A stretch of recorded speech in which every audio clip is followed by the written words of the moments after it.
In the spring of 1942, the world was still reeling from the shock of Pearl Harbor, and the Pacific seemed vast, endless, and impossible to control.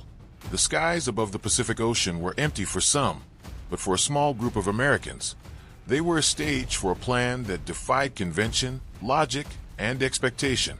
Imagine a dozen B-25 bombers, stripped to carry fuel and courage, taking off from an aircraft carrier, something never attempted before, with pilots and crews knowing that the chances of returning safely were slim, that every mile over open water could be their last. Yet they rose anyway, propelled not only by strategy, but by a determination to strike back at a nation that had shocked their country, to show that the United States could respond, even from the most impossible of positions. Their names were not immediately famous, their faces not plastered on newspapers, but their mission would echo for decades, not because of the destruction they caused, but because of what it revealed about ingenuity, courage, and the spirit of Americans faced with the unthinkable. This is the story of the Doolittle Raid, the Americans who flew beyond the limits of expectation, and how a single audacious plan became a turning point in morale, strategy, and the very perception of the Pacific War. After the attack on Pearl Harbor, American leaders knew the need for response was urgent. Morale was fragile, the Japanese military seemed untouchable, and the Pacific was dominated by vast fleets and remote islands that made conventional bombing impossible. Lieutenant Colonel James Doolittle, an experienced aviator and scientist, proposed something that many considered madness. He suggested launching medium bombers from an aircraft carrier, a platform designed only for fighters, to strike Tokyo, the heart of Japan itself.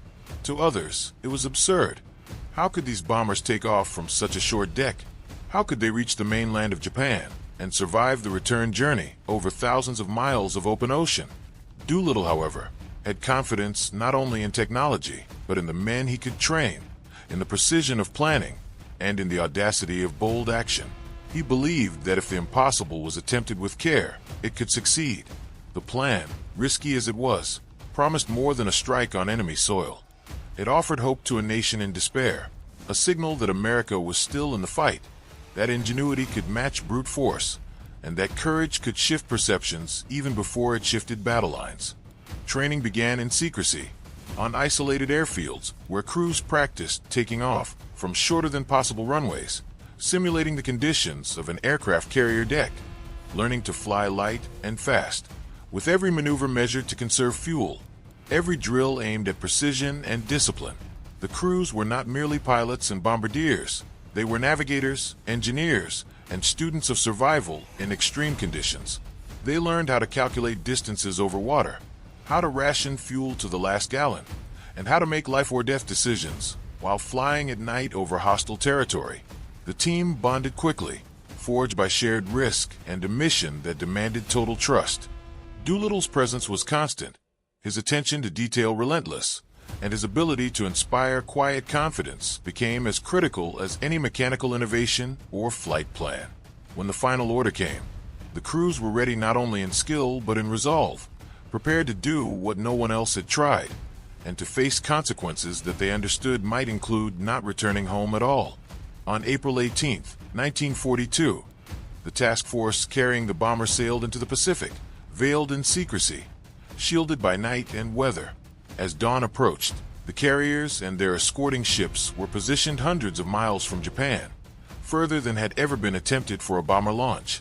The pilots prepared their aircraft, checked their instruments, and received final briefings, knowing that any miscalculation could be fatal. The first plane roared down the short deck and lifted into the air, followed immediately by the others, each plane testing the limits of physics, engineering, and human skill. The moment was tense, silent in its intensity, yet filled with the unspoken camaraderie of men sharing the same risk and the same purpose. They rose over the ocean into an uncertain future, heading toward a target that would be symbolic more than strategic, aiming to shake the enemy, inspire their own nation, and prove that daring, careful planning, and human ingenuity could achieve what seemed impossible.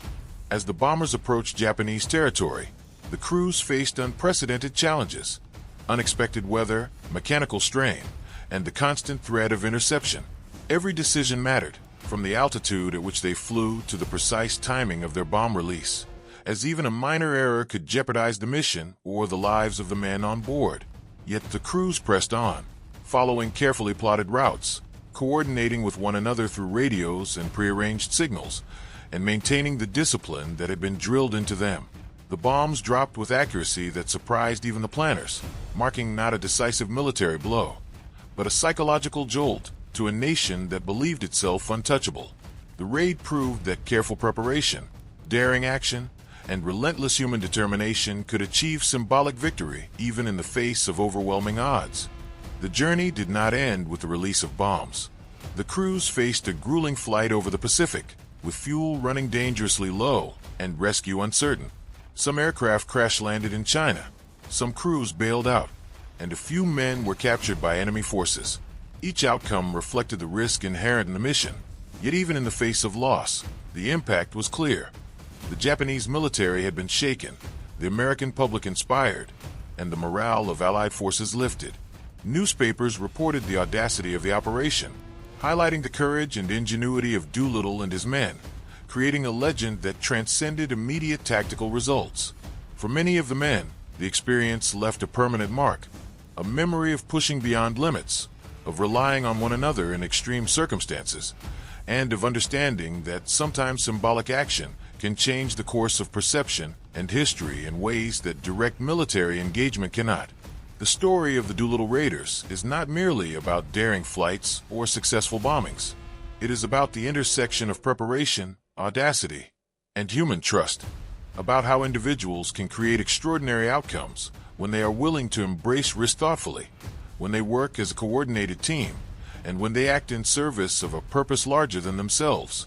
The raid demonstrated that in warfare, as in life, success is not always measured in territory gained or enemies defeated, but in the ability to inspire, to challenge assumptions, and to reveal what is possible when ingenuity and courage converge.